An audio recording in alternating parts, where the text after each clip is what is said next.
I was in Michigan, 7th grader came up to me. He's like, Jason, I got a relationship problem. Can you help? I said, what's going on? He said, I dated a girl for 3 years. It's pretty serious. And then I took a year off. And now I like a girl she's friends with, so I don't know what to do. I'm like, wait a minute. This guy's 12. He just took a year off, a 3-year relationship. Meaning the guy was 8 years old in a relationship. I'm like, what are you doing on dates together? Watching like Dora and the Bluey? Like you have time, but you're under all this pressure to like get in relationships. Then there's the pressure to go further and further. And I remember feeling that pressure in high school. I was with a girl, came to the point, and I had to ask myself, okay, well, should I give this girl my virginity? And I thought, well, I've already known her. I've already known her for 3 days. And I could hear this voice in me that said, Jason, this gift is not for her, it's for me. Please wait for me. And we cool things down, I was able to hold on to my virginity. And for people who are virgins, haven't had sex before, I say good for them.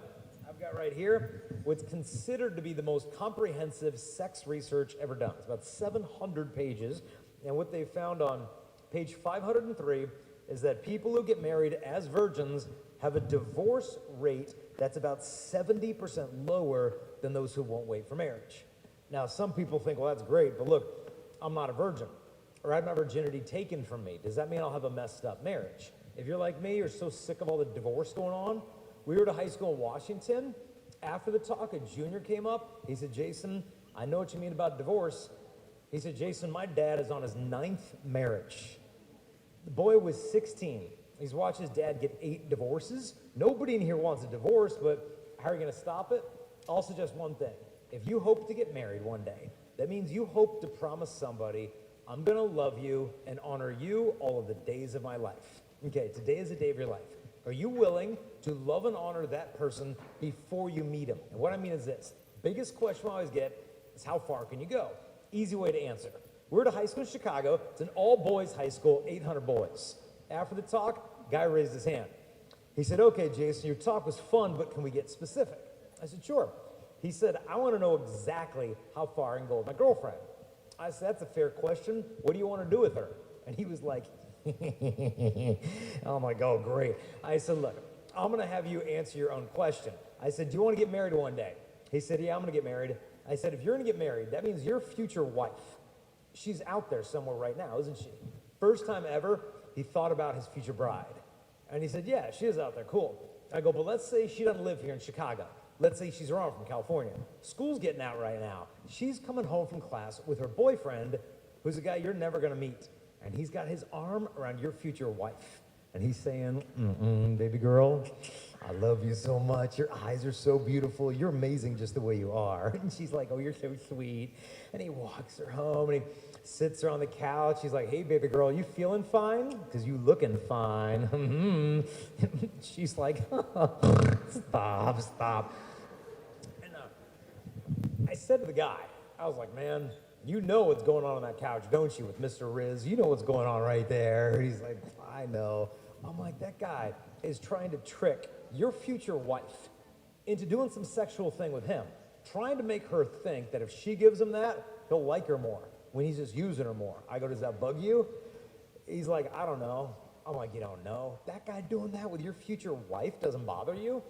He was like, well, the guy next to him in class is like, oh, I'd be ticked off. And he smacked him in the head, and I broke him up. I said, look, if you don't want somebody else doing that with the person you're going to marry, set the same standards for yourself. And this is not some condemnation of any of us. It's a calling to real love. I'm not going to stand in front of the guys in here tonight and be like, you have to be like me. That's a joke. You're a guy. I'm a guy. We're the same. Every guy in here has temptations to lust or use, but then there's this deeper desire to sacrifice and love. And there's tension going on. What I want you girls to realize, the guys you're sitting next to every day in class, all of us have been lied to about what it means to be a man. We're supposed to learn about manhood from our dads. But girls, think about that. Some of us haven't even seen our dads since we were 3. Even if you have a great dad, we still get lied to about manhood everywhere else. Being told if you want to be a man today, you got to get some with the ladies. If you get some with the girls, you're the man. Everything's about sex. Basic message is if you're still a virgin, something's wrong with you. But then if you're not a virgin, it's too late for you. This is all you hear, and it gets old because guys want love too, but sometimes get lost trying to find it. But God offers it. In the Bible, there's one passage guys have to know to love women. Ephesians 5. St. Paul says, husbands, love your wife like Christ loved the church, giving himself up for her to make her holy. To do this, the Gospel of Luke said Jesus was praying in the agony in the garden, and it said his sweat became like drops of blood and fell on the ground. I know some of you become doctors, you'll learn about this. It's called hematidrosis, which means under extreme stress, capillaries in the skin can rise up, come in contact with sweat glands that burst, and you bleed from the pores of your skin. Your body becomes a bleeding bruise, and they'd scourge them on it, meaning they strip you naked, wrap your arms around a pillar so the back's exposed. They come up to them with whips. At the end of the whips are fishing hooks, fishing weights, pieces of glass and metal. They torture him till he's almost dead, beat the crown of thorns into his head, carries the cross for about 600 yards. They strip him naked, pierce him probably through the wrists, and for hours he hangs there to give himself up for his bride, the church, us. And then St. Paul says, you guys want to get married? Be ready to love a woman just like that. And guys hear that. It's like, okay, crucify myself for a girl. How do you do that? I think it begins by not sacrificing the girls for the sake of ourselves, which is what I picked up in high school. Because the influence for me back then of the pornography. And I think porn is the best way. Just shoot your future marriage in the head. Teaching me, you girls are things to be used. I want to get bored with you. We'll go to the next fantasy. Now, high school, we'd laugh it off. We'd be like, I'm not getting anyone pregnant. We're just appreciating women, and we'd laugh it off. Porn was everywhere. Buddies had it, your friends had it. First porn I ever saw, I was in 2nd grade. We were riding our bikes in the neighborhood and found this dirty magazine in the street. I'm like, what's that? I'm like, oh, nice to meet you. Like, what do we do with it? My friend said, let's keep it. I'm like, yeah, where do we put it? He said, let's put it at your house. I said, that's a good idea. So ride the bikes to the house. We get there, and I'm like, I'm not putting it inside. I'm not getting busted. Like, I had never seen porn before, but I just knew something was wrong. So I said, I know what to do. So we ripped out all our favorite pictures, crumpled them up into little balls, and then we shoved them into bushes in front of the house. We'd come outside and look at them when we wanted. Now, the problem is my dad trimmed the hedges Saturday afternoon, found porn growing on the plants out front, so I got busted by the porn plant. But, like, we got back into it. My high school, it was everywhere. I'm not making it up. One guy in my high school actually passed out porn from his locker to anyone who would vote for him as senior class vice president. He's in the hallway. Vote for Travis. Vote for Travis. Like, I don't know where he is today. I mean, he's probably in Congress by now, but, you know, we would just laugh it off. And I know right now, there's guys in the audience, and in your mind, you're thinking, whatever, I got some stuff on my phone. I'm not addicted. No one's getting hurt. When a guy desperately tries convincing himself that porn is not a problem, the boy gets emasculated. Emasculation means that a young man loses the ability to be masculine. You look at a crucifix, it's masculinity. Lover empties himself for the beloved. Porn flips it backwards. Guys learn to empty ladies for the sake of ourselves. We miss the point where God made us men, and we didn't even know what we're looking at in the porn. Because when you're looking at porn, you're not looking at some naked body. We're looking at somebody's daughter who was probably abused as a girl, but we just laugh it off and call ourselves gentlemen for enjoying this. Some of the girls in porn aren't even alive. Porn stars have a huge mortality rate. Death by drug overdose, murder. Like, you could be lusting after a girl who's in her grave right now. Some of the girls in porn aren't even human beings. With AI, they can just generate them from head to toe. But what neurologists found is that if a guy gets hooked on years of porn, it'll actually sculpt the structure of your brain to expect every woman to live up to this fantasy of a disposable supermodel. And where does it leave a wife one day? My buddy in college had all the porn, and he figured, oh, I'll throw it away before I get married. I went to his wedding. It was a beautiful wedding, and he was divorced in 3 months. All he did was take all that lust he had for porn, look at his bride that way. Marriage is over as soon as it started. One high school girl said to me, she said, Jason, I found out my dad looks at porn. She said, I used to look up to him. Now I can't even look at him. I thought he was a better man than that. She's like, Jason, my dad is lusting after girls who are 2 years older than I am while my mom's sleeping in the next room. And then he erases his internet history, thinks we don't know, kisses my mom and goes to work the next day. She said, it makes me sick how much I resent that guy. It creeps me out when he hugs me now. Dude, every guy in this church knows right now that is not the husband I'm going to be. That's not the father I'm going to be. I'm not gonna be some 30-year-old porn-addicted dad who's gotta slap his laptop shut. My 5-year-old girl comes around because she can't see what dad's seeing. It's not the father I'm gonna be. That's why if you trash the porn now and forever, you're being faithful to your bride before you ever lay eyes upon her. Because what are we training ourselves for? It's like when I was in college, I played 3 years of college baseball. One day I'm in a game, coach yells at me. He's like, Evert, come in. I run the dugout. I'm like, what's going on? You pull me out of the game? He's like, no, I want you to pitch. I'm like, I don't pitch. He said, no, I saw you in batting practice. Got to go to arm. I just need you for a couple of innings. I'm like, coach, I didn't even pitch high school ball. I don't have the mechanics. He said, you're going to do great. I said, I'm going to look like an idiot. And I get out there. I'm like, what am I going to do? I'm nervous. Crowd's there. Batter digs in. Catcher squats down, and he starts giving me these signs. I know you watch baseball. He'll be like, throw a fastball. If you agree that's the right pitch to throw, you throw. If you disagree, you shake your head. He'll suggest something else. Do you want to throw a curveball, cutter, sweeper, forkball? What do you want? My problem is I don't really have a good fastball. I don't have a reliable curveball. I don't have a knuckleball. Like I have a baseball. That's what I have. So I'm like, what am I going to do? I said, I know. I'm going to play mental games with the batter. So the batter digs in. The catcher squats down. He's like, 1. I'm like, no. He's like, 2. I'm like, not number 2. 3, no. 4, no. 5. Then he starts laughing at me. He's like running out of fingers at this point. He gets the number 7. I'm like, oh yeah, number 7, whatever that is. The batter's like, how many pitches he have? I threw the first pitch. I hit the guy with the first pitch. I hit the batter. But the moral of the story being is if you train yourself for years in one thing, like lust, and then the day comes to actually love the woman, you can't fake it because all you know how to do is take your own pleasure. And unfortunately, there's this huge myth right now that porn is a guy problem. Girls? No, girls would never look at that. Girls struggle with modesty and emotional issues, but not porn. That's not true. I know a girl who struggled with it for years. She said, you know when you're a guy who looks at porn, at least they all know they're into it. They're like in a big prison together. Oh, we're all stuck in porn. One day we'll break free. But she said when you're the girl who looks at it or reads the books, she said, yeah, it feels like prison, but it's more like solitary confinement because you think you're the only girl there. But the fact is, lust is not a guy problem, it's a human problem. A lot of girls start looking out of curiosity. What do I need to look like? What do I need to wear? What do I need to do? But like women, you were never created to be porned. You're created to be loved. And if we can get rid of that junk, we can be free to love. And I don't think you boys are the problem. Don't get me wrong. I think teenage boys are the solution to the problem. I got research to back me up. You ever wonder how many high school students are having sex? Seems like everybody's doing it. Here's the numbers in the United States. Centers for Disease Control has been tracking this for 30 years.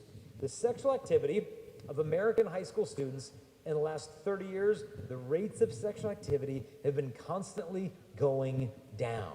It's the lowest numbers we've ever seen before. 20% of American high school students are currently sexually active, meaning most high school students in the country are virgins. And this came out 15 years of research. High school boys' sexual activity is going down faster than the girls. And people hear that, and they're like, what? That can't be true. That wasn't on Snapchat. Are you sure that's a reliable source you have? But the change is going on, but you don't hear about it. In fact, they found 2 out of 3 high school students who have had sex privately admit they wish they waited longer. It was kind of a disappointment. There's a change going on. It's happened to the girls. This came out a while ago. Vogue magazine says on the cover, naughty versus nice, why showing skin is no longer in. It's a big fashion article showing how modesty is making a comeback. And I'll admit, as a guy, I don't know the pressure you girls are under to look perfect, to eat perfect. My wife was at a toy store. She saw a Barbie doll they came out with. She was like, oh, I have to get that and show Jason. So she bought me a Barbie doll. And this is what they're giving these little girls to play with now. Look at this. Dude, she got fishnet stockings, short skirt, strapless top. I don't even girls call these tops. What is this, like a napkin top for you or something? And you know, people complained about it, like Barbie's too skinny, it's not realistic. So you know what the toy company did? They just went and made her skinnier. So this is what they're giving the little girls to play with now. Her leg fell off, I don't know what to do about that. But this is wrong. Like, look, I'm not some dietitian, but I know something's missing from your diet if your arms come off like that, okay? And girls, you've been told since you've been wearing diapers, behold womanhood. You know, you can be a woman too, okay? So for dinner tonight, you could have a grain of rice. For dessert, maybe an ice cube, not too many. But as long as you girls look like this, you're going to be loved. And you know it's a joke. I mean, you know it's fake. What you don't get, it's all fake. Cindy Crawford was a swimsuit model for Sports Illustrated. Revlon Makeup thought she was too fat for them. So with computers, they made her arms skinny in their advertisements. Like, real womanhood isn't shown to you. It's shown to you beer commercials telling your body, it's disgusting. Hate your body, hate yourself. And a girl's desire just to look pretty, you think, well, if I look like her, I'd be loved too. But girls, think about it. The women in the world who have the most perfect bodies, do they have the most perfect relationships? Nope. They often have the most messed up ones. Think of the people you know who have the most perfect love. Do they have perfect bodies? No. They're like 80 years old, overweight, and wrinkly. But they have love, because a perfect body doesn't get you perfect love. But you see the image, and you think, but if I look like that, I'd be loved. It sounds like it makes sense, but what happens is, girls, we love you, but we're different than you when it comes to sexuality. We get seduced differently. I think a lot of girls today are getting seduced to their ears like a boy gets seduced to his eyes. Girls often get seduced by what they hear a boy telling them. Oh, baby, I've never felt this way about a girl before. Oh, really? Like, that doesn't work with the boys. We get seduced through the eyes. Perfect example. I'm eating dinner at a restaurant in Chicago. I walk in the guy's bathroom. As soon as I walk in, there's this massive photograph of 5 women's sexy legs. First thing I thought is, yeah, I wonder if I go in the girls' bathroom, kind of peek in the ladies' room. Is there going to be a massive photo of 5 men's bare legs in the women's bathroom? Probably not. In fact, I think just for fun, we should get some of the guys together after the talk today. Let's get a big photo of your hairy legs. Let's stick it in the girls' bathroom back there. I mean, what would happen when girls walk in? They'd be like, ah, they'd vomit. But why? I mean, aren't the guys cute? Well, they are, but it's different. Look, if a girl doesn't understand the differences, you watch what happens. She starts hiking up that skirt or showing off a little belly button. She thinks her outfit's cute. He's not looking at your outfit. If it's her sexual value that brings him to the girl, what do you think he wants to get to know about her? Her intelligence, her personality? He wants to get to know the body. If she gives him access to the body, thinking, well, this will make him like me more, usually what happens is a guy gets bored because he loses respect and he moves on. And she's left there thinking, well, maybe if I was skinnier, he would have liked me more. Maybe if I just did more with him sexually, he would have stayed longer. And look, guys get used too. Pressure goes both ways. On modesty, I'm not saying I want you to look frumpy. I don't want you to show up at your high school prom dressed up in some big moo-moo. Some boy that you like sees you and he's like, hey, modesty. Oh, and they look ravishing in your potato sack tonight, stay home. No, you don't have to look frumpy. Look classy. Take the beauty of being a woman and use it. Teach boys about your dignity. Because look, I didn't know how to treat a girl the best until I dated one in college who dressed modestly. It was captivating. You could take her seriously as a woman. She could have dressed like, hey, boys, check this out. But the way she dressed, it was like she's saying, boys, frankly, I'm worth waiting to see. And you will not lift the veil over this body until you lift the veil over my face. And I'm telling you, respecting the girl was automatic. Now, you deserve respect no matter what you choose to wear. But you have this God-given power, not only to like turn the guy's head, you have the power to change his heart. I saw it in San Antonio, met this beautiful newlywed couple, deeply in love. When they first met, the girl was all big into chastity. The guy was the total opposite. Mr. Pimp Daddy, sleeping around, looking at porn. And when they met, he was infatuated. He had never met a girl like this. The virtue, the character, the class, he had it all. So he starts hitting on her, and she thinks it's a joke because she knows who he is. She said, oh, now you want to date a girl like me?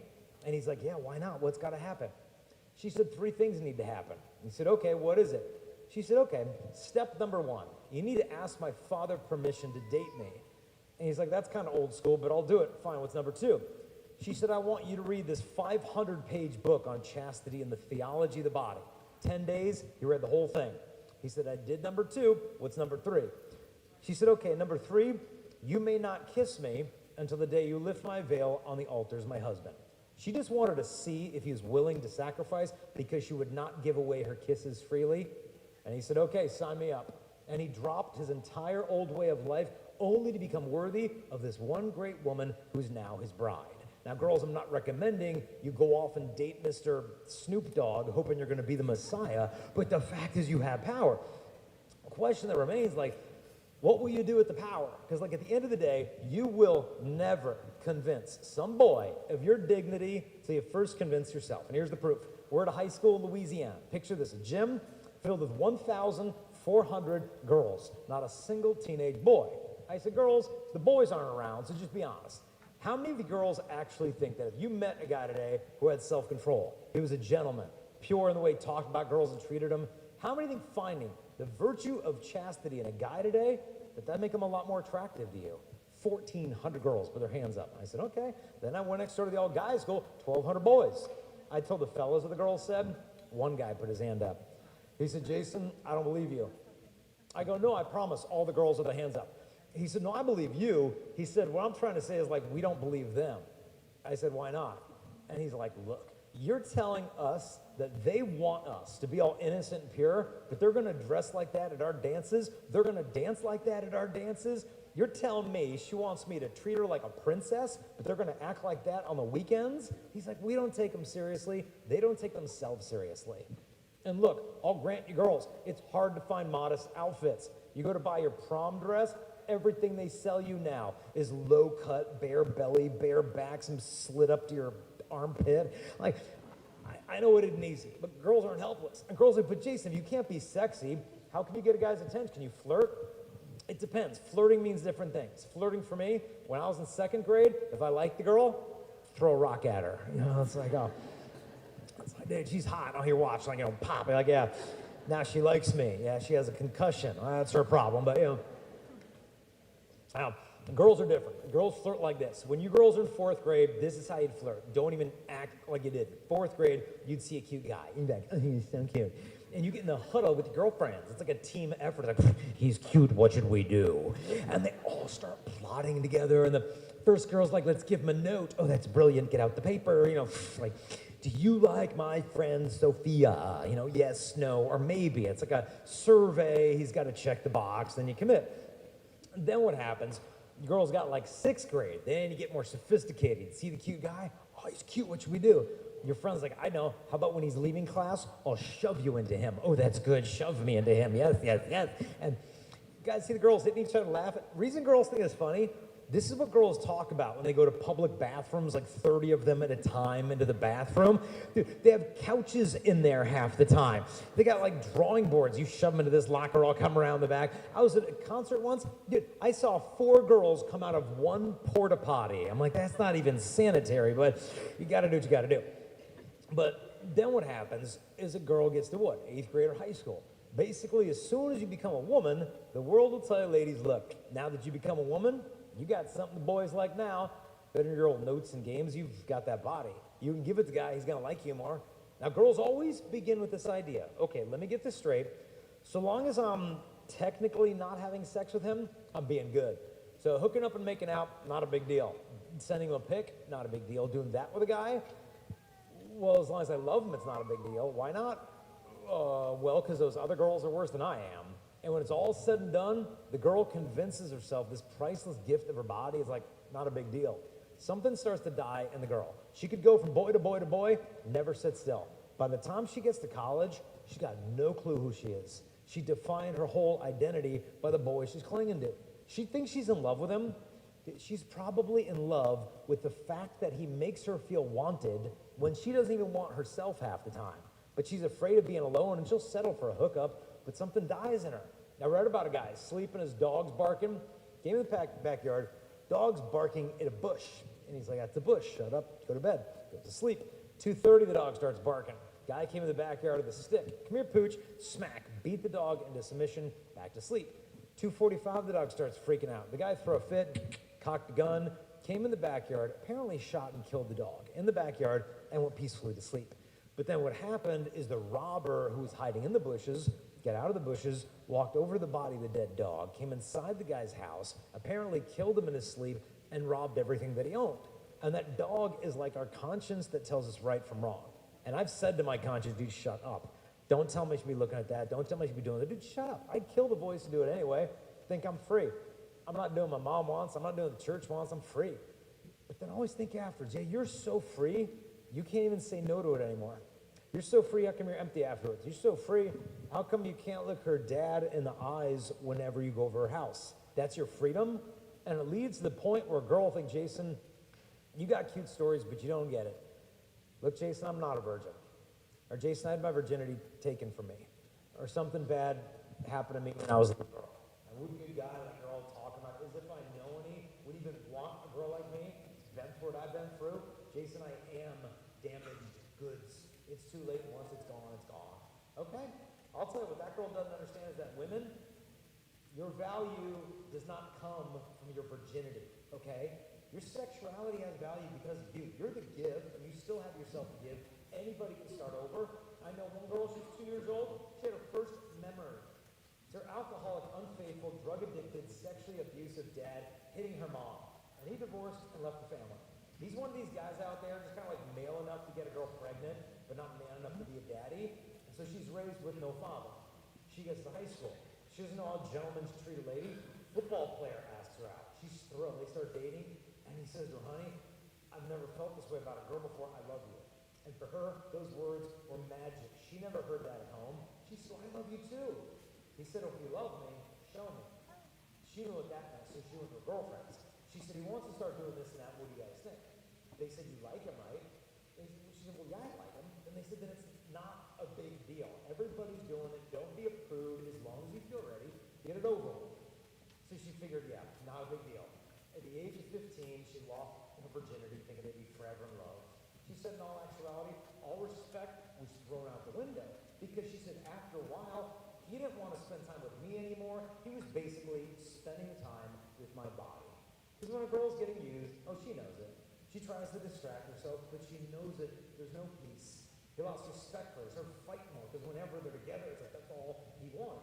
And she'd give him sex for the sake of feeling loved, and he'd just give her love for the sake of sex. Eventually, they broke up. And she said, I'll never forget the day he walked away for the last time. She said, all I could think was that guy's leaving with something that never belonged to him, and now I'm never going to get it back. I'm not a virgin anymore. What's the point of waiting for marriage? Too late for me. Start a cycle, these relationships. She got to be a junior on campus, biggest stud at school last draft, captain of basketball, football teams, and he said, I've never felt this way about a girl before. I love you. She said, I love you too. He said, if you love me, show me. So she goes back to girlfriends. She said, now he wants to start doing it. What do you guys think? He said, look, let's set standards. Let's not sleep with our boyfriends for 6 months. If he can hold out without it for that long, then I know he loves me, then we'll sleep together. And now she looks back and thinks, 6 months? Like, 6 months is the price that I put on my body? 6 months of his time, attention, phone calls, like that's love? So he held out for 6 months. They started sleeping together. Now he really lost respect. Started cheating on her, abusing her, physically abusing her, emotionally abusing her. Telling her, girl, you're so fat, you're just stupid and ugly. I mean, fat and ugly. The girl was pretty awesome.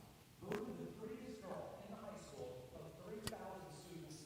But yeah, she's fat and ugly. She's little Saturday nights. All my friends would say, it's awesome, funny games. She said, you wake up the next morning, funny games are over. I was up hating myself. She said, I'd sit in my bathroom, flip over my pregnancy test, scared to death. But then I go to school all week with the biggest mask on my face. I'm so happy with my life. Had a mask on for my parents, one for church, one for the boys, one for social media, one for me. But I was miserable. Her mom found her birth control pills in her purse. She said, you're going to a chastity talk. She said, I'm not going to your dumb thing. I heard those before. Mom said, I don't care, you're going. Forces her. And I don't know who gave her the talk. It wasn't me. But she said, that guy got up there, and the 1 hour I just sat still, everything changed. She said the guy was honest, blunt, and real. And he didn't judge any of us. But she said it felt like he took my hand out of the audience and he walked through my whole life with me. He had done everything I had done. Sex, smoke, and drink him. But she said he had something I didn't have and I wanted it back. He wasn't ashamed of himself, living a double life. He had a backbone. He had confidence. I wanted that. So after the talk, she went up to him and took his advice. Hey, start over. She went to the Sacrament of Reconciliation, got a clean soul, and then she wrote the list, 60 things she dreamed of in a future husband, and why never again would she settle for less than a man. And that weekend, the guys called her up. Hey, girl, want to hook up? We're going to this guy's house. She wasn't dumb. She knew what they wanted. So for the first time ever, she said no. And she stayed home a little lonely and wrote her first love letter to her future husband. I said no to them tonight out of love for you. I'm respecting my body this night. I have respect for you, and I can't wait for the day we're going to meet. With all my hopes and prayers and dreams, she signs it. Next weekend, they called her back. Hey, girl, where you been? You trying to be too good for us? They tried to make her feel guilty for taking care of herself for once. She turned around again. Another love letter. Every time she was tempted to go back to that life, she'd read the old letters and write a new one. And she got stronger. And that stack of letters got thicker and thicker and thicker. Now, why do you think I know all this stuff about that girl? It's because she's the girl who gave me every single one of those letters on our honeymoon when I married her. This girl's my wife, my bride, the mother of our kids. Like, could you imagine how grateful I am? She started waiting for me. What if she heard that talk in high school and just blew it off? Chastity, too late for me. Do you think I ever would have met her? Do you think our marriage would exist? Do you think our 8 beautiful kids we have back home would exist? And it's amazing. Their whole life depended on the decision she made back in high school to turn things around. And when we got married, yes, I was a virgin when we got married.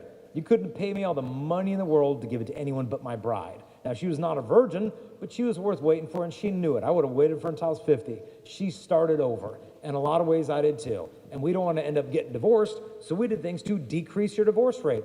First thing, we wouldn't live together before we get married. You know, everyone's doing that now. You cohabit, you shack up, you play house, move in, then maybe you get married. How are those marriages doing? Higher divorce rate. Then why do they do it? They say, we need to see if we're compatible with each other. Dude, trust me, if you're a guy and she's a girl, you are not compatible. You'll figure that out real fast in marriage. Like, I knew we weren't compatible a week after the wedding. We get back from our honeymoon, she moves all her junk in my bathroom.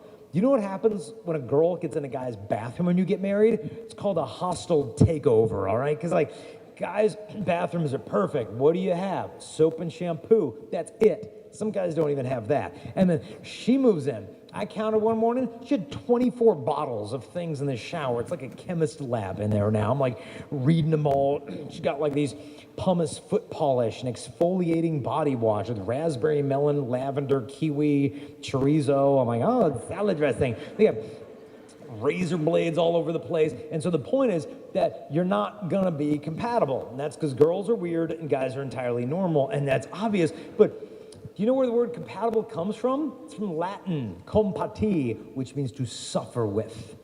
Lasting marriages aren't because you just fit perfectly. It's because you show up and you fight for your marriage when things get tough. Because girls, think about it. Living with a guy who's not your husband is crazy. Because think about it. Your girl's going one day with a guy, and he's a total jerk to you. Breaking up's easy. It's one date. Okay, date a guy for 6 months and break up. Okay, that's harder. But now you sleep with him, now you move in with him, and then you realize he's not the one for you.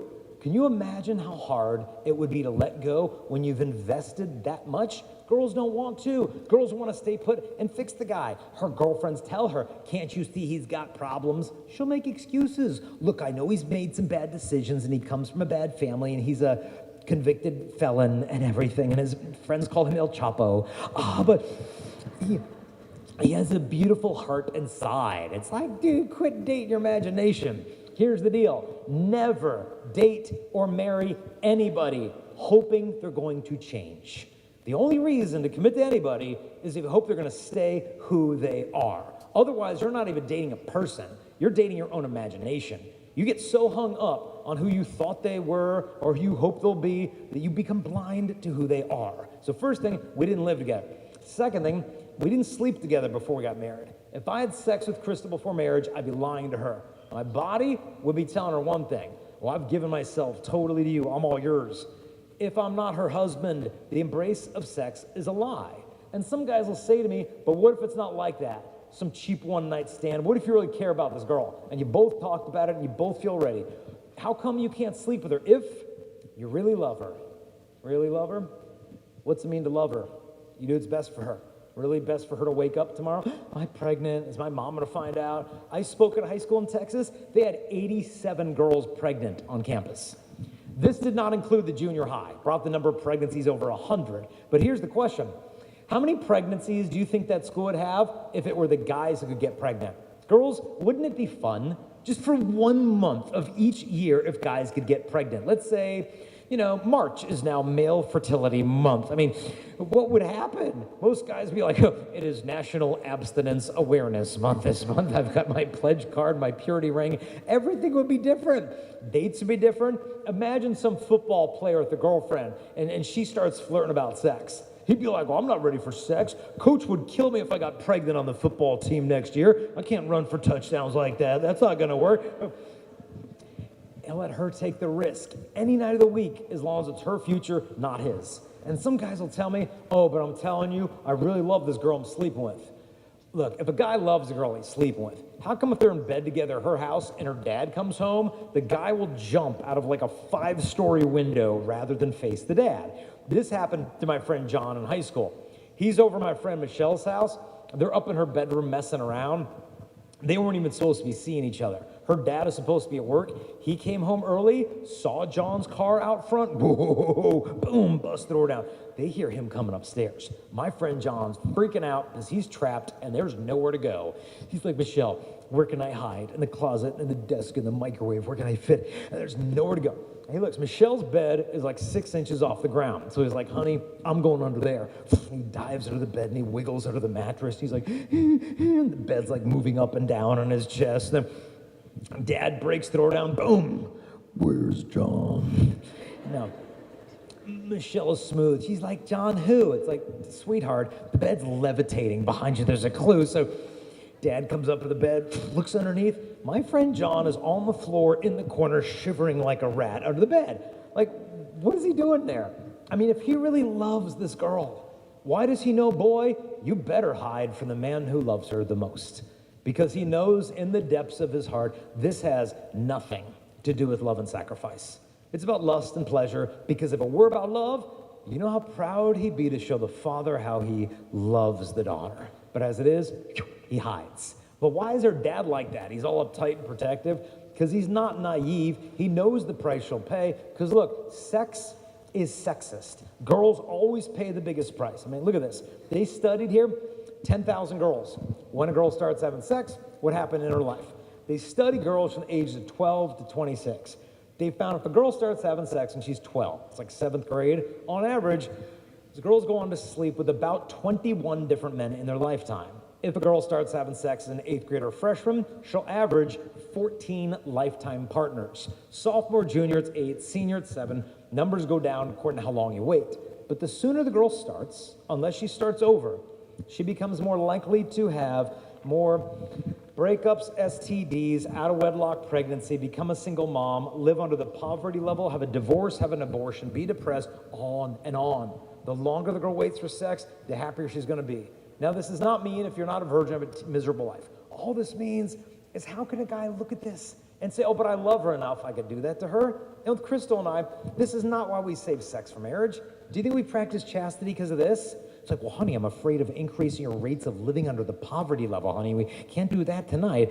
No, the reason we waited is simple. It's because I love her, and love can wait to give, but lust can't wait to get. If you're sexually active right now, or doing any sexual stuff, take it out. You'll see if it's real love. We did a big public high school in Michigan, 1,000 freshmen, 1,000 sophomores. After the assembly, the senior runs in and he's all ticked off. He's like, dude, who told my girlfriend all about chastity? I was like, me. He's like, man, I go, what's the matter? Turns out he's a senior and his girlfriend is a freshman. I'm like, oh, no good. But what's the deal with you girls and older guys? Like, watch this. How many of you girls in here are 14 or 15 years old? Put your hands up. 14 or 15-year-old girls. Put your hands up. Put them high. High, high, high, high, high, high. Put your hands up high, high. How many of you girls are currently dating a 12-year-old boy? Oh, I'm proud of you. Now, how come girls laugh at that? But if a guy's older, she doesn't think twice. First reason it happens is this. Girls mature faster than guys do. And I know you girls are thinking, well, that's a shocker. But think about it. Look at a 13-year-old girl. They're going to go home tonight and call up their friends and be like, I'm in a relationship one day where I can communicate about my feelings and my friends and my shoes and my Stanley and da-da-da-da-da-da. Fine. Look at a 13-year-old boy. He's not there. Like, he's not even close to being there. 13-year-old boys, they're going to go home tonight, sit in the room by themselves and be like, I can make noise with my armpit. It's fascinating. And that's fine. Okay, look, I still do that. But the thing is that 13-year-old girls get kind of bored with a 13-year-old guy. But then along comes older guy, younger girl. First thing she thinks, oh, he's older than me, he's more mature, and he likes me. This is exciting. Little does she know, all the guys know. The younger she is than you, the more easily she'll give into those desires. She's afraid of rejection. I'll bet you girls whatever you want. Most of the time, what's going on right there, the girl's probably looking for the love she never got from her own dad, but she's not going to find it in the arms of another man. From the time you girls were 2, you wanted to know, Daddy, am I beautiful? Do you love me? Do you want me? Do you notice me? Will you protect me? Are you going to be here for me? Girls, I'm sorry if your father is absent or he's abusive in your life, because then you go in the world and the question's not yet answered. And then the older guys show up. Yeah, I notice you. Yeah, I want you. Oh, it feels like it's making up for that missing love. I saw it one night. I put my daughter Mary to bed. She's 5 years old. I'm kneeling next to her bed. She talk about her day, saying some prayers. I go to give her a hug goodnight. And a minute, and she gives this big hug, and she won't let go. Like 2 minutes go by, 3 minutes go by, like she won't let go. I can feel her little 5-year-old heart beating on mine, her breath on my cheek, and I just give her a big squeeze, and she let go. And she said, wow, Dad, that was a lot of love. I'm like, you bet, girl. The next night, I give her another big hug. She said, Dad, your breath smells like dead frogs. I'm like, okay, can't win them all. Next night, I gave her another big hug. She said, Daddy, what would happen if your eyeball fell out? And I'm like, dude, what are you talking about? But I saw it. That first night, her heart kind of like a sponge, just awaiting the love of the Father to fill it up. If that heart of yours is not filled up with real love from home, it explains why it's so tempting to settle for things like lust, because at least you feel wanted for something. But these poor girls, man, they haven't heard the boy's line before. You know the number one thing he'll say to get you in bed is, look, I love you so much. I would never pressure you to do anything sexual that you're not comfortable with. I totally respect that. We can wait until you feel ready for it. And she thinks, oh, you see, he's sweet. But if you watch it, he'll sexually take from her everything she's willing to give. He's not guarding her innocence. He's wearing it down. Her girlfriends tell her, can't you see he's bad for you? It's like she's deaf. She's like, I know he has problems, but he smells good. I can't break up. I don't know what to do. And she stays put. But when it is real love, it will bring you closer to everybody who loves you. Family, friends, God. When it's not real love, you get plucked away from all three. Remember that guy who ran the auditorium? Who told my girlfriend about chastity? I said, me, what's the matter? He said, I just saw my girlfriend in the hallway after your talk, and she looked all happy, and now she won't sleep with me anymore. I want to find out what happened to her. I said, oh, you could sleep with her again one day. Marry her. He was like, pfft. I said, isn't she worth waiting for? He said, huh? No. It's the love test. You want to know if a boy loves you? Here's your chance to find out. Sometimes he does. Cincinnati, big football player came up after the talk. He said, Jason, your talk got done an hour and a half ago. He said, I went back to class. I couldn't hear anything the teacher was saying. He goes, be honest? Yeah, I'm having sex. He said, I'm asleep with the girl at the university, a college girl. And he goes, but I love her. He's like, I know I love her. But I know we shouldn't be doing this stuff behind her dad's back. There's no honor in that. And he goes, sure, I do love her. This is what I did after your talk. And he opened up his notebook, showed me a piece of paper filled front and back. And all it said across the top was 100 ways to start loving Kelsey without having sex. He emailed me 3 days later. He said, I'm almost done at the 100. I'm going to make it 1,000. Thanks. This is going to make a difference. Could you imagine how strong his marriage could be one day if he knows 1,000 ways to love a woman before sex? Problem is when sex comes in first, it covers up the absence of that love that failed to develop. And some guys will say, but girl, if you love me, if you really love me, you'd give it to me if you love me. Girl, if he loved you, he wouldn't be asking for it in the first place. And if you love him, you can't give him whatever he wants because you're afraid he'll get it from another girl. That's not love, that's insecurity. Love does not give people whatever they want. It's like I came downstairs looking for my kids once. I'm like, hey guys, where are you? Silence. I'm like, come on, so funny. John Paul, Colby, Mary, where are you? Silence.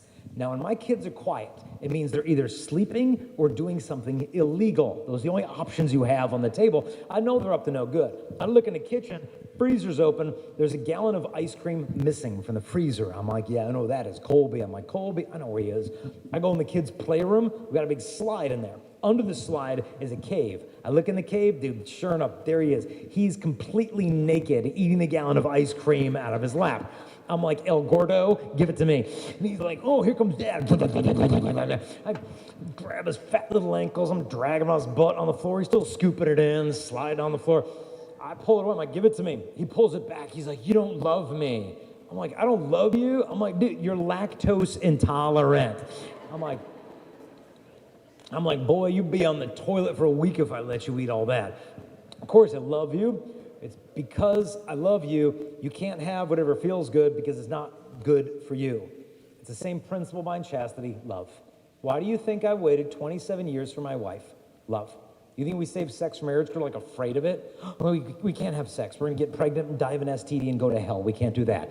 Nope. It's not about obeying all the rules so you don't go to hell. It's actually about wanting heaven for the person that you love. And if you want to live it out, I would say, ladies, girls, take off after school this week. Why don't you go to some shopping mall? If you want to get married one day, why don't you buy a white candle and let your husband light that on your wedding night? Is a sign of the purity that you maintain from this day into the day he lifts your veil. I know a girl got one of those purity rings. Her fiance proposed to her.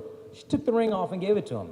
She said, I saved that for you like I saved myself for you. And he thanked her for it and put it in his wallet. Without her knowing, he took her to the jeweler who was making his wedding band, had the jeweler melt the silver of her ring into the gold of his wedding band, and that's what he wears on his ring finger as her husband. To realize, girls, there's something greater out there if you wait. So from this point on, don't you ever be afraid some boy is going to leave you unless you give him something sexual. Girls, turn it around. Let the boy be afraid he could lose you unless he knows how to respect you. And girls will say, but there's the problem. There's no more good guys. I'm never going to find a good guy. I'm just going to grow old, be alone, live in an apartment with 12 cats and be miserable for the rest of my life. And girls give up hope. 3 girls in Philadelphia came up to me. They're like, Jason, guys are jerks. I'm like, no, there's lots of good guys. They're like, guys are jerks. And I'm on my issues. So I asked the first girl, I say, are you dating anyone? She said, we're kind of dating. I go, well, tell me about him. We talked for an hour and a half. And she finally admitted, okay, he is a drug dealer. He swears a lot, drinks a lot. He's cheated on her, and her parents hate him, but I couldn't figure out why. Parents are so unfair. And then next girl jumps in. She said, Jason, all guys are jerks. I said, no, there's so many good gentlemen. I meet them all the time. She said, they're all jerks. She said, we were at a party 3 weeks ago. These guys came up behind a girl, and they poured a beer on her head because she was a girl. 2 weeks ago, we were at the same party, and they poured a beer on another girl's head. Last weekend, we were at the same party, and they poured a beer on another girl's head. See, guys are jerks. I said, what are you doing this weekend? They're like, we're going to the party. And I'm like, yeah, I wonder where your problem's coming from. That's why I beg the girls to set the standard high. Because look, ladies, here's how it works. What you win a man with is what you keep him with. If you win him with pleasure, you have to keep him with pleasure. But here's the problem. He can get pleasure anywhere. He can get it off the internet. He can get it from another girl. It's a repeatable asset.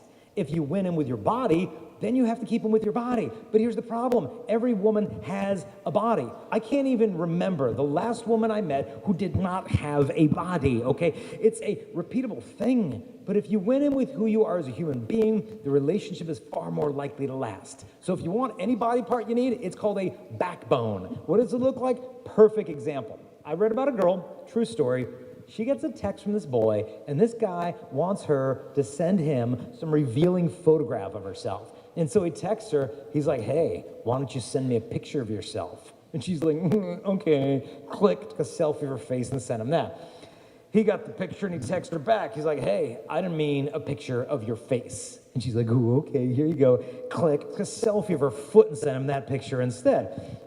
That is the girl who's going to find real love. So, you know, girls, if any guy ever asks you to send him a revealing photograph of yourself, ladies, I give you absolute permission. Send him a picture of your completely bare hand waving goodbye to him, because that is as much flesh as he deserves to see. A gentleman would never ask you for that kind of a picture, nor would he accept it and collect it and share it. That's not a gentleman, that's a collector of child porn.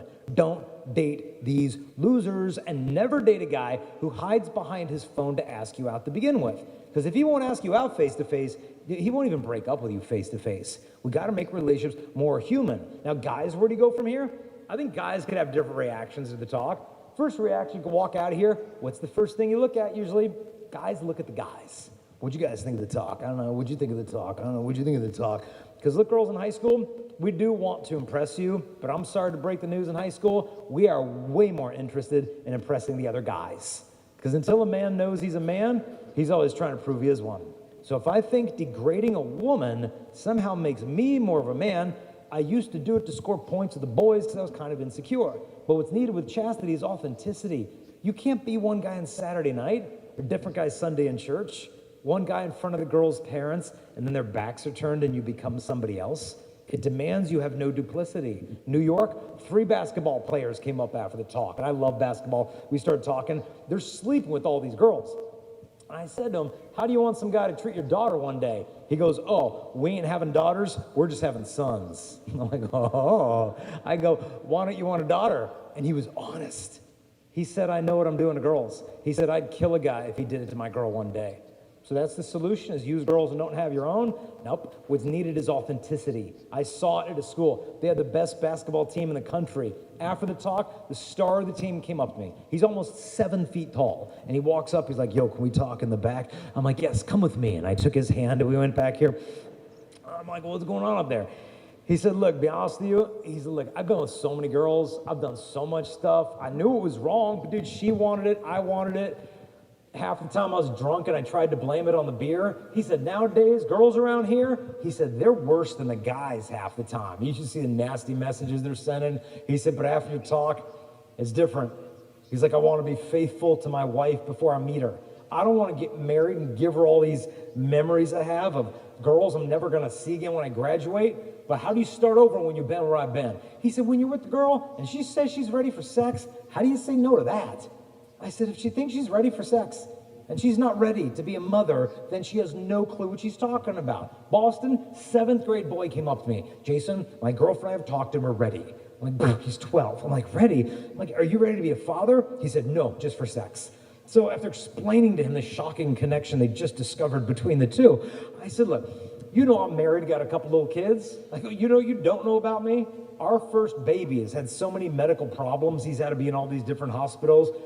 You know, the first 2 years being a new dad, I spent more than $30,000 in medical bills on him so I could have the best doctors taking care of my sick boy. And you got what it takes to be a good father? You ready for sex?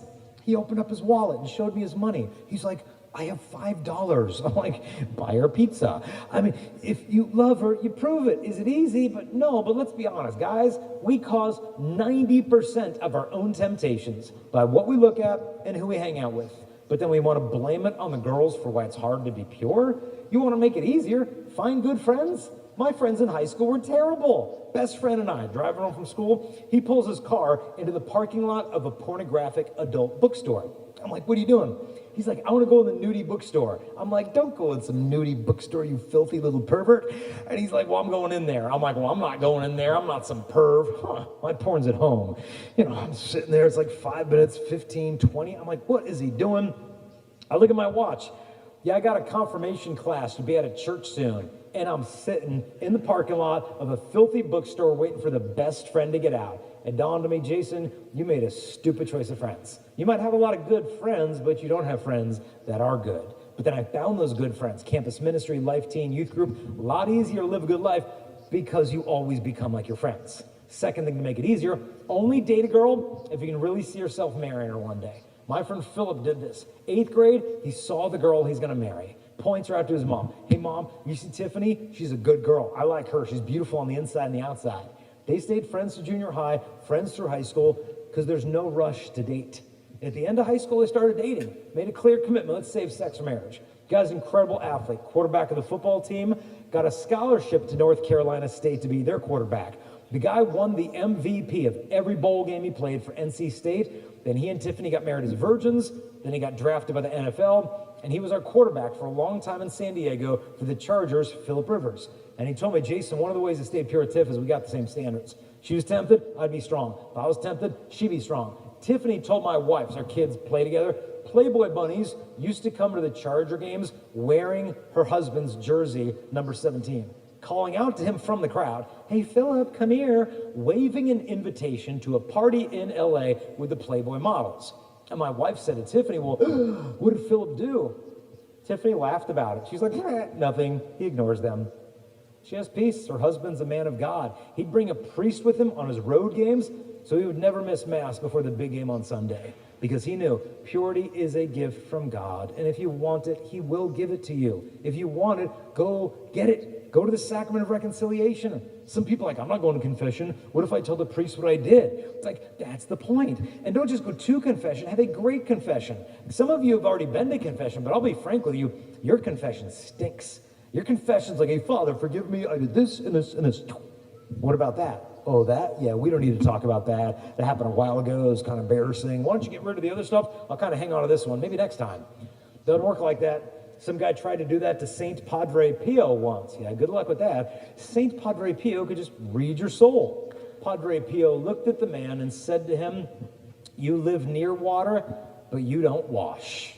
In other words, don't just go to confession, have a great confession. And the beautiful thing is tonight, you don't even have to go to confession because confession has come to you. Tonight, 3 priests are going to be available for the sacrament of reconciliation pretty much for the next 2 hours straight. Go to confession. If it's been so long you don't even remember the words, it doesn't matter. Just roll in there. Hey, Father, it's been a couple years. I don't remember even the prayers to say, and he'll walk you through. Because if all you get tonight is a motivational speech and some free books, well, good luck with that. But if you go to confession tonight, you get to go to bed tonight with your baptismal innocence restored to you. Get that gift. Go to confession and go at least once a month. Second thing, never leave the Mass. My wife and I try to go to Mass every day because every grace you need to love, you get from love himself. Never leave the Blessed Sacrament. Third thing was huge for me was devotion to Our Lady. Because you look at porn, dude, it takes 5 minutes to look at porn. Honestly, it feels like it takes 15 years to forget what you saw. So for me, it was devotion to Our Lady, helped kind of heal those memories and taught me how to look at girls again. So get a rosary, keep it in your pocket, pray it every day. Can't do that? At least say the name of Mary as a prayer when you're tempted. She'll come through for you. We've also brought for you miraculous medals. Mother Teresa called these things spiritual bullets. Wear it to get a lot of grace and protection. You'll get one of these and these bags that we'll give you at the end of the night. The girls will get these pink bags, and what's in your bag is one, that medal.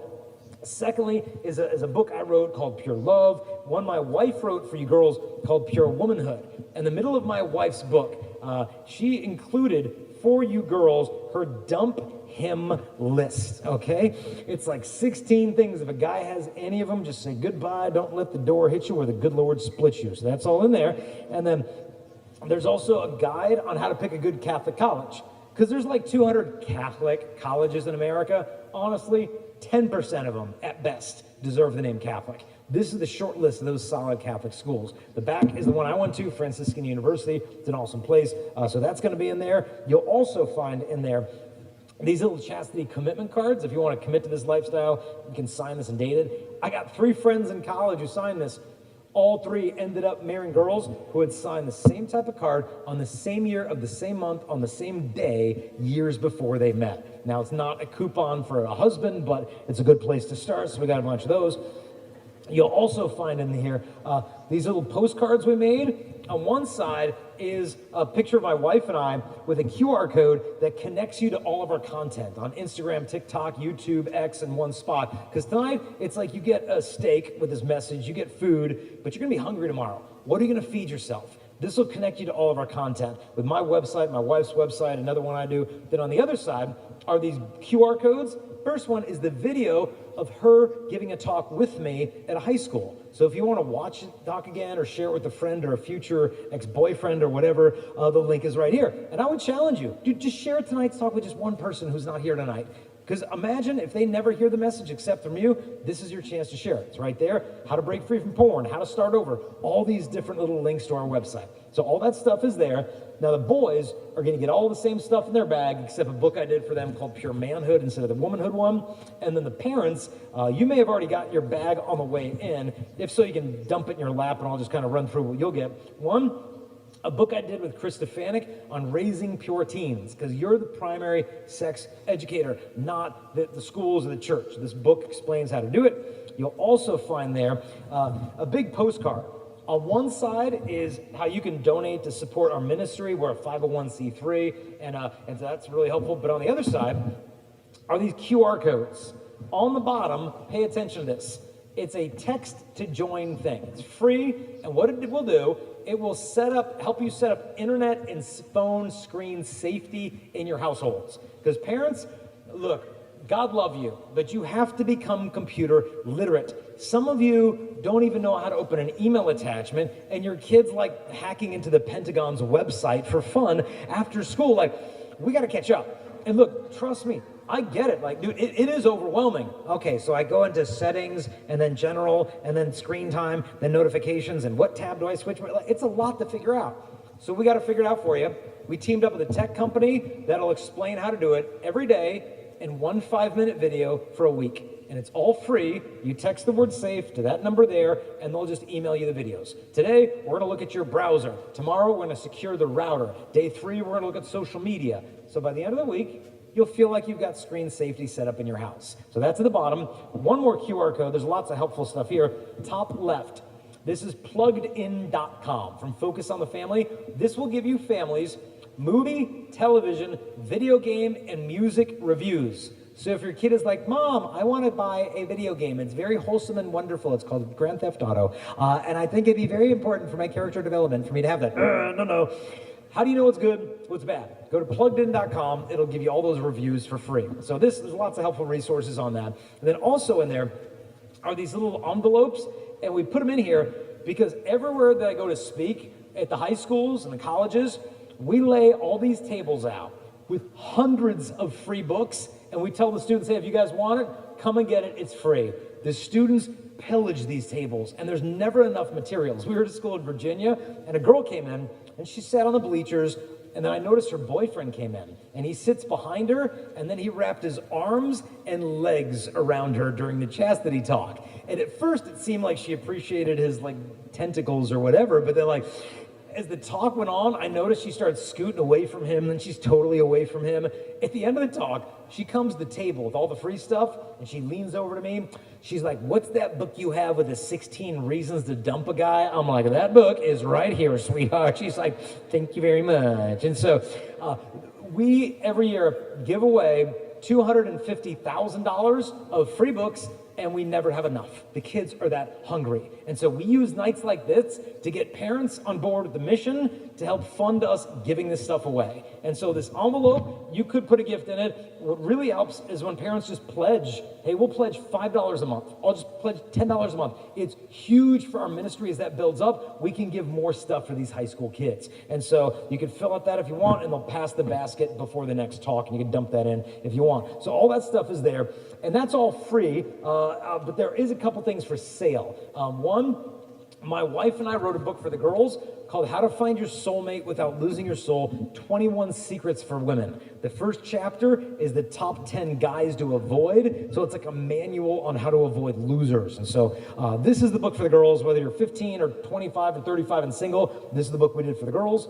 My friend Kelsey did this one, Uncompromising Purity. It's not just a guy problem. Talks about how to battle temptations from a girl's perspective. Then my wife wrote this one called Made New, because my wife, in this book she shares, my wife was sexually abused by somebody in her own family when she was a little girl. And she talks about how you can actually face that stuff and you can heal it instead of absorbing the shame that does not belong to you in the first place and then never being able to trust anybody again. And so this book is kind of healing and hope for abuse survivors like my wife is. And it's called Made New. Grab one of those. If you don't have the money, take it for free. It's just sitting on the table out there. And people like, all these books for girls. Where's the book for guys? Well, guys don't read, okay? But guys started bugging me like, no, like we're literate, we want a book. I'm like, yeah, but what do you write for a guy who's gonna want to read? And then it dawned on me, I'm like, that's it. I've always felt bad for guys because all you get told with girls is what you can't do, right? Don't do this and don't do that. All right, whatever. Then you get to college and you're like, okay, I got this down. I can't sleep with my girlfriend. I can't live with my girlfriend. Can't look at porn with my girlfriend. I can't clone my girlfriend. I learned that in theology class. Okay, great. I know everything I can't do with a girl. What am I supposed to do with one? Yeah, we didn't teach that. Well, good luck in college. Bye. I'm like, that's it. We need a book for the guys on dating etiquette. When to date, why to date, how to date, who to date. Because look, you're not looking for a girlfriend, you're looking for a wife. How do you know that she's the one? And so I started writing the book, and then I quit because I'm like, dude, guys don't care anything about dating. Guys want to know what the girls think about dating. But here's the problem. Girls don't want to tell the guy what they want the guy to know because they want it to come from him and not from her. I'm like, like, how do you get around that? So I look at our social media. We got more than 100,000 girls following us. So I said, ladies, I'm writing a book for the guys on dating. Would you just tell me what you wish we knew? Where do you want to go on a date? How would you like to be asked out? How can a guy break up with you without ghosting you? Give me specifics. I'll put it in the book for the boys. Please, would you just leave your comments below? And I posted it. And oh boy, the floodgates opened. Women submitted more than 30,000 words of feedback, but it was gold. And I put what the girls said in this book called The Dating Blueprint, where we get super specific. Like when you ask a girl on a date, okay? First off, you have to decide, is this the right girl and is it the right time? If it is, I want you to ask her on a date, and you can't do that through a text message because it's cowardly, it's lame, and it's insincere. You must ask her out face to face. When you ask her on a date, please use the word date.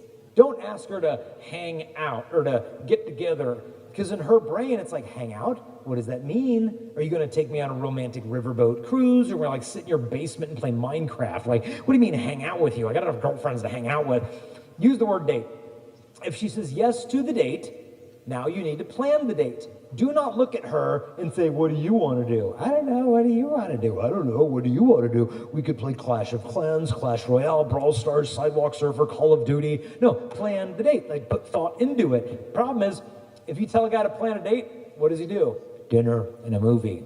Nope. Movies is the #1 place the girl said they don't want to go on a first date. Why not? Dinner and a movie. Dude, think about it. You bring her to the movies and you take her home, and you're like, I really enjoyed getting to know you better tonight.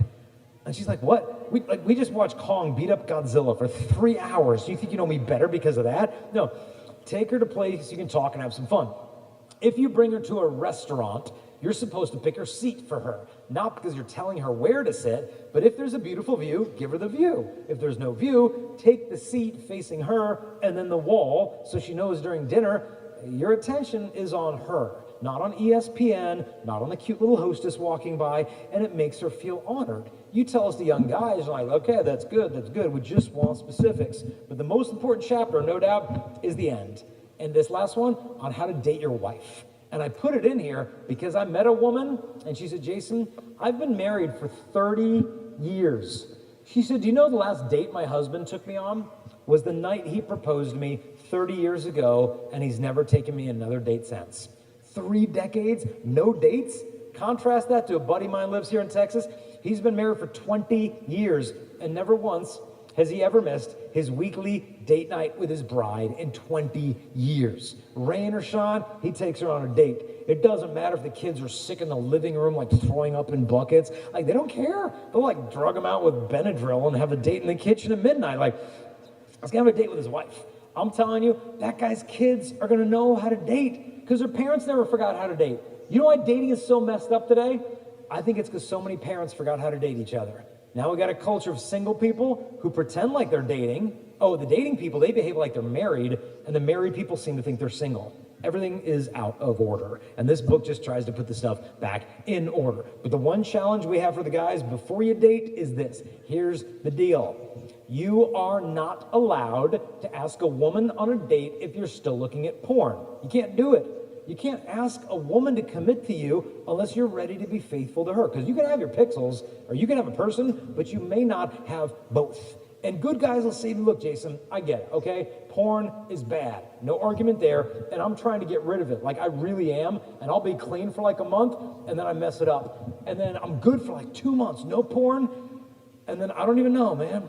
I get bored, lonely, angry, stressed out, tired, and I fall back to the same stupid habits I've had since 7th grade. How do you break free once and for all? So my friend Matt Fred and I got together, and we wrote this book called Forge. It's a 30-day game plan for guys in fellowship to break free from this stuff in a way that's going to last. And so the Forged book is back there.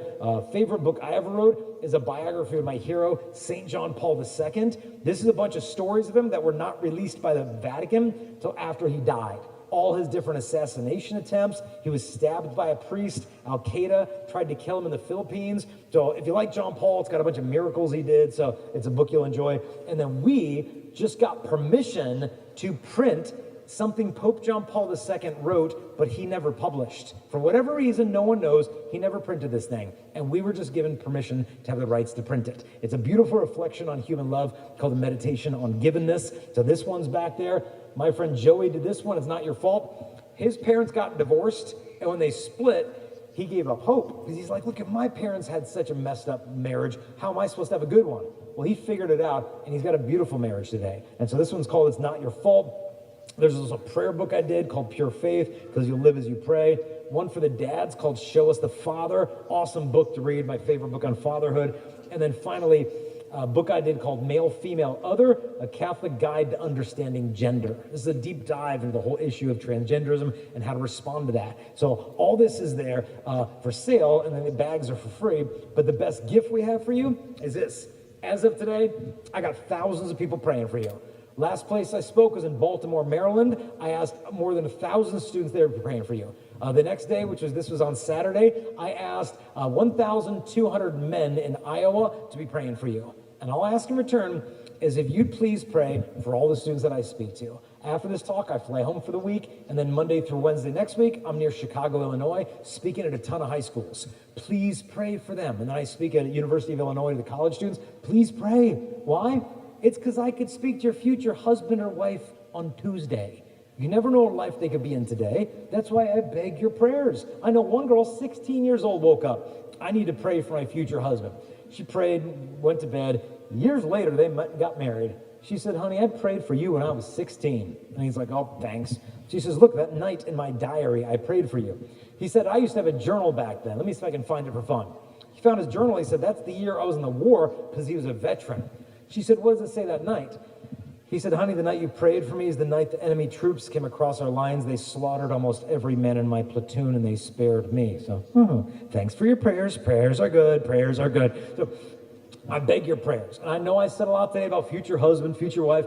Some of you are being called to a higher vocation, to priesthood, to the religious life. Don't be afraid of that. Some people are like, God, don't pick me. God, don't pick me. And you don't get serious in your faith, but you got to understand, if God gives you that vocation, he will give you that burning desire for it. So there's no need to be anxious. And some of you may be thinking, but Jason, your whole talk today is boyfriend, girlfriend, husband, wife. What about homosexuality? How does any of this apply to me? Those are the attractions I experience. Look, if you experience homosexual attractions, the world will probably make you think like you got only two options. Option number one, hide in a closet out of fear that if anyone knew that you had those feelings, they'd hate you and be bigoted against you. Or if you don't want to live in a closet, and who would, come out of the closet, embrace your sexual attractions as your identity. Forget about God, the church, and the Bible, and do what you want with your body. Gay pride or gay shame, what's your pick? But imagine if you felt stuck in the middle. Wait a minute, I don't want to throw away God, but seriously, shame? Why do I have to live in shame of something I never chose to begin with? It's not like I woke up this morning, oh, it's Wednesday, I'll be attracted to guys today. It doesn't work like that. Will people hate you for having those feelings? Yeah, I'm sorry, some people will. You see them on TV, they got their protest signs, they're like, God hates gays.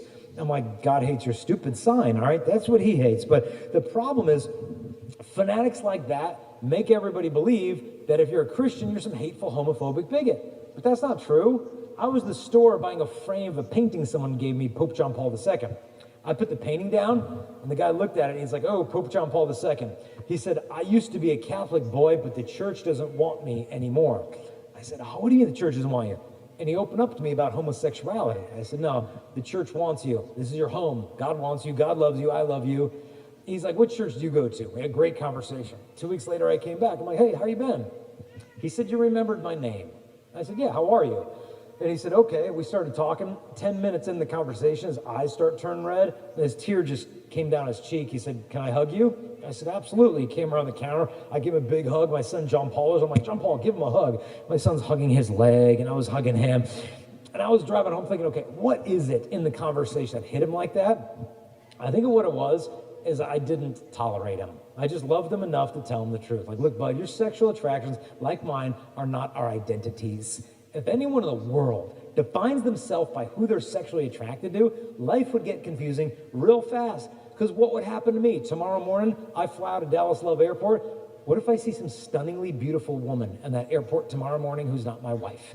Now I'm attracted to a woman who's not my wife. Is that attraction my identity? Nope. If I see some pornographic billboard, I think she's pretty. Is that my identity? No. If you experience homosexual attractions, your identity is that you are a beloved son or daughter of God, that you are living in a culture that wants to sexualize your identity like it sexualizes your deodorant, Doritos, and cheeseburgers, like everything is sexual now, and it's nuts. I was in the hardware store, Home Depot, they had a magazine, and it says if you buy the magazine, you'll learn blueprints to build sexy shutters for your house. And I'm like, stop. Like, I don't need sexy window treatments. I mean, could you imagine if your friend came over your house tonight and they're walking through your kitchen and they're like, whoa, you have really sexy shutters. You'd be like, you're a really weird friend. But this is what's going on. Our identity is being sexualized. Your products have been sexualized. Dude, now friendships are getting sexualized. You ever notice if two guys hang out a lot, people get suspicious? You guys are hanging out a lot. You guys having a bromance? No, we're having a masculine friendship. I've never heard of that before. Sounds suspicious to me. And to me, the biggest key is this. Attractions are being over-sexualized. All over the world, students are coming to me. And a girl will say something like this. Jason, I'm really confused because I think I'm straight. My friends think I'm a lesbian, so I'm concluding that I'm bi, and I'm just trying to figure it out. And I'll be like, what's going on? And she'll say, well, the school I go to, the boys are really perverted and immature and gross. But there's a girl on my campus. I come alive when I'm around her. And she's beautiful and funny and smart. My friends are telling me it's a girl crush and we should experiment. I don't know what to think. I said, look, I don't know if no one's not told you this before. You're supposed to be repulsed by everything repulsive. You're supposed to be attracted to everything attractive. So your friend here, her wit, her charm, her beauty, doesn't that draw you to her? She said it does. I said, look, I go to a Bible study. There's an 85-year-old man in our class with this gigantic beard, and I'm completely attracted to that guy. I mean, his sense of humor, his joy, I just want to be around the guy. Because guess what? Not every human attraction is a sexual attraction. I'm telling you, this girl's eyes lit up. She's like, I've never thought about it like that before. That makes so much sense. Now look, it isn't always that cut and dry. Some people do experience sexual attractions, member of the same sex. How does chastity apply to them? Don't take my word for this. You go to our website, chastity.com. Click the button LGBT, watch the videos, read the blogs. They're all done by friends of mine who experience these attractions and discovered they don't have to pick between gay pride and gay shame. They choose chastity. They're not living lives of miserable repression and loneliness. They're growing in holiness and they're becoming saints. But don't take my word for it. Go to the website, watch them share their stories. And I know today, I said a lot to you about boyfriend, girlfriend. But like I said at the top, most of you don't have one, and that's great. My high school was 1,000 students. Today, I'm friends with 2 of them. My wife's high school was 3,000 students. Today, she knows none of them. Your life is going to go way beyond that place. That's why one girl told me, she said, Jason, you're right. You don't go to high school to find a husband. She said, you go to high school to find your bridesmaids. I said, girl, you get the point, to take your time. Because when a girl doesn't take her time, you know what happens. She meets a cute guy. They start flirting, they start talking, then they're texting, then they're kissing. Then she's like emotionally married to him, and she starts stalking him on social media till 3 o'clock in the morning, and then she's picking out her wedding dress on Pinterest, and she's only known the guy for 3 weeks. Then like 4 weeks in, reality hits. Boom, and she's like, oh, I didn't know he flirts with other girls. I didn't know he drinks. I didn't know he looks at porn. I didn't know he builds a methamphetamine lab in his closet with his friends on Wednesdays. Like, I didn't know that. It's like, sweetheart, thus the point. Take your time, find yourself, and let love find you. The problem is some students tell me, but Jason, here's the problem. I want to date, but my parents won't let me date because my parents are Nazi, communist, fascist dictators. I don't live in Dallas. I live in North Korea. Like, these are human rights violations. They won't let me have a boyfriend in high school. Like, what am I supposed to do here? Oh, what do you do there? If your parents don't want you dating in high school or whatever, well, I know one couple this happened to.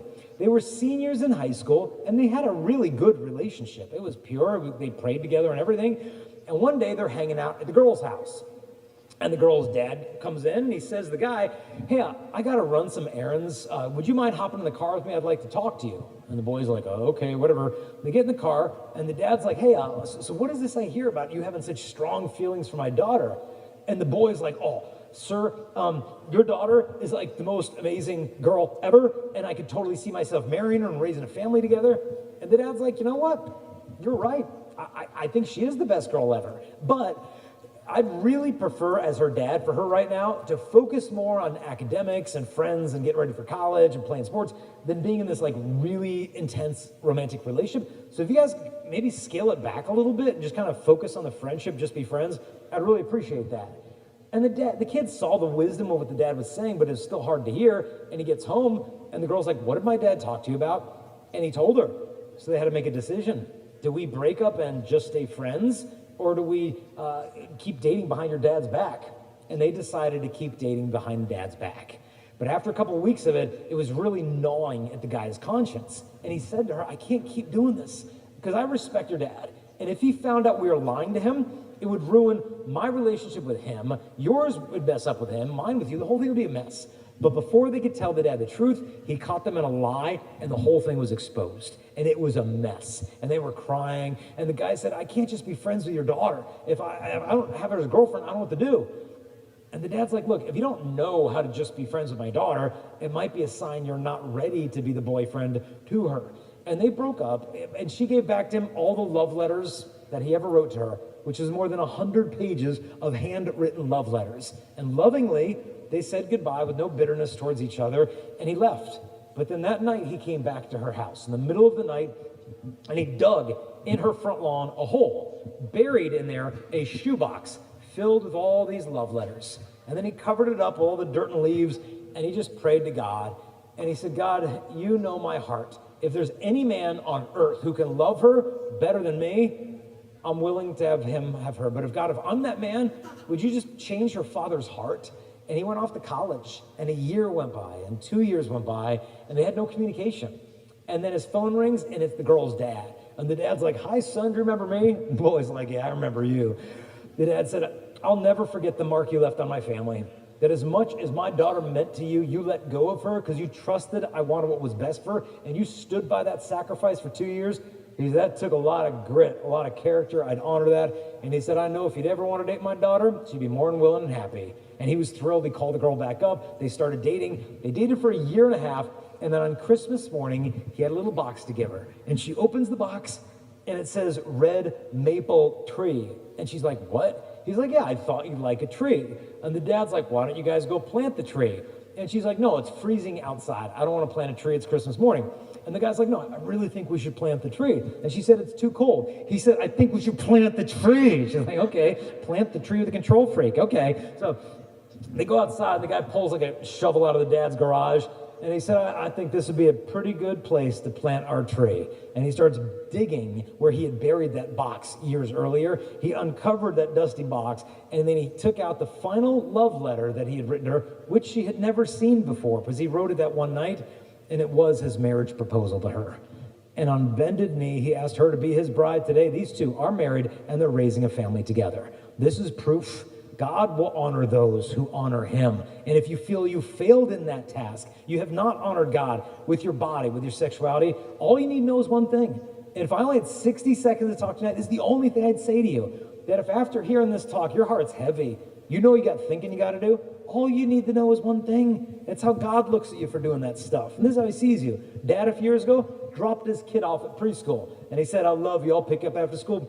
Promise come get you." Dad went to work. Huge earthquake struck Armenia. The dad shoots back. It's too late. Schools collapse. Faculty's dead. Dad shows up. "I know my boys in that school." Starts tearing off the rocks and the glass. He dug for an hour, 5 hours. His knuckles are bleeding open. His back was cramped up. He dug for 20 hours. People told him, "Look, they're gone. Accept it." He dug for 30 hours. Like you guys, fathers one day dig for your kid forever. He said, "All I could think is I dug for my boys the promise I always made to him. No matter what happens, I'm always going to be there for you." 38 hours later, he lifts up a board, and under that's the face of his son. And he looked down upon his son, and his son looked up to him and said, "Papa." And his son turned to 14 kids trapped alive with him, and he said, "See, told you my daddy was coming to get me. I told you that he promised." This is the love of God, your Father. It doesn't matter how far away you think he's been, he's always right there to welcome you home. You guys have been an awesome audience. I love you guys. Have a beautiful life. Thank you guys very much. Thanks, guys. Thank you.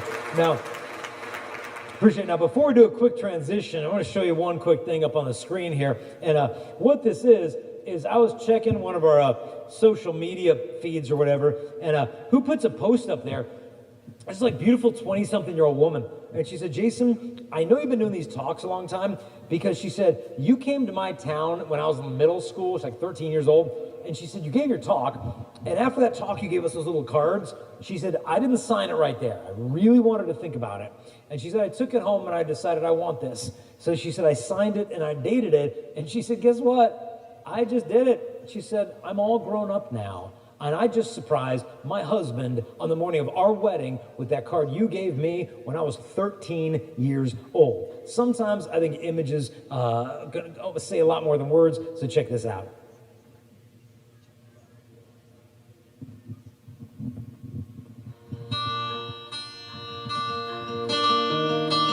So Emily told me at one point that the one thing that she wanted more than anything on her wedding day, hopefully besides me, was that she wanted to have this all filmed and have this be something that we could share together for the rest of our lives. We didn't think it was going to be possible, but honey, this is your wedding gift, and I'm so happy to be able to give it to you. I don't know how to smile. No way! That is the coolest present ever.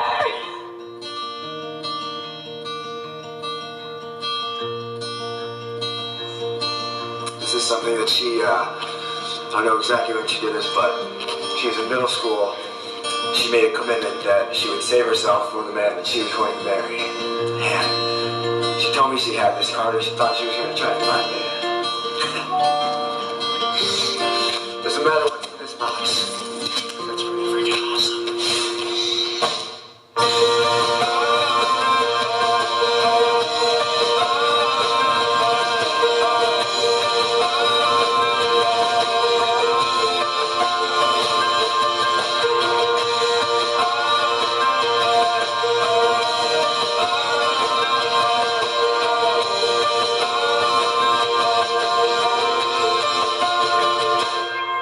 Well, you're stuck in harbor, babe. I'm stuck in Alberta, my dear.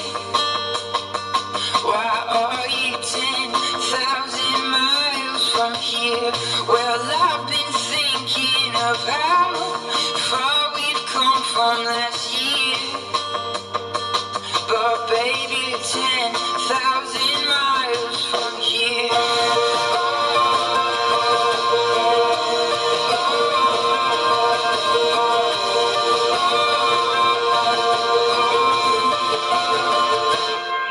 Well, you're setting sails, I'll be here slamming nails in my chest, building a place for you to come and lay your head. 'Cause I've been counting the days since I first kissed you, my babe. Why are you 10,000 miles away?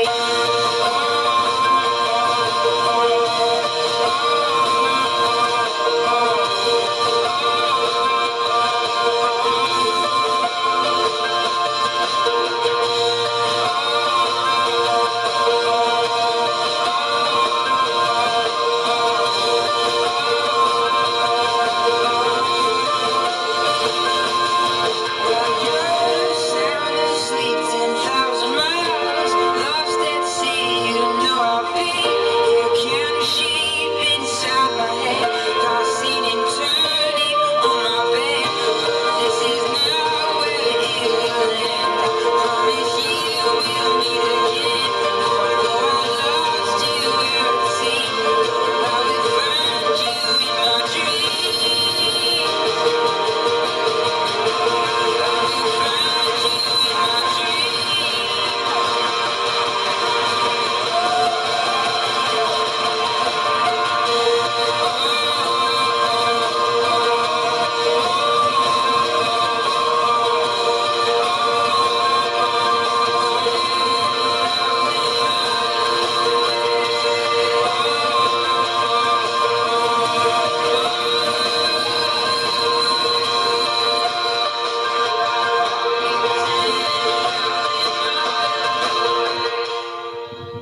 If you look at a couple things here, kind of sum it all up. And first, you'll notice on the morning of their wedding, Some people would argue chastity would be boring, but the fruit of a virtuous life is joy. You can't argue with it when you see it. I mean, look at the moment they're exchanging vows on the altar. I mean, if anyone had ever made fun of them for practicing chastity, how much of those people's opinions even matter in the end? And if I could burn into your imagination any single image of what chastity is, I think it's this, because when you see God's plan for love, lust looks boring. And if you don't believe me, look at the guy in the corner. He knows what I'm talking about. He's all excited about it down there. Now, with that having been said, we're going to take a real quick break because we got started like 20 minutes late. And so we had originally planned like a 30-minute break. So now we're going to chop that down to a 5-10-minute break. It'll give you an opportunity to hit the restroom if you want. The books are all for sale right behind that. Is it behind this wall? Is that where they're at? Books are for sale there. Trust me, your parents will buy any chastity book you want for the rest of your life. The books are there. And then we will pass the baskets around for a collection when we circle back in here. The Sacrament of Reconciliation will begin in 10 minutes and be going on for the next hour and a half. There will be one priest in this corner, one in the back there, I believe, and one over here. Just maybe form a line towards the back of the church, and then the ushers will kind of point you what direction. So if you want to make sure you get into confession, it's a smart time to kind of hop in line now. Let's take 5-10-minute break max, circle back in here, and we'll finish the second half. So don't forget to genuflect on the way out before our Lord, and we'll see you guys back here in less than 10 minutes. God bless.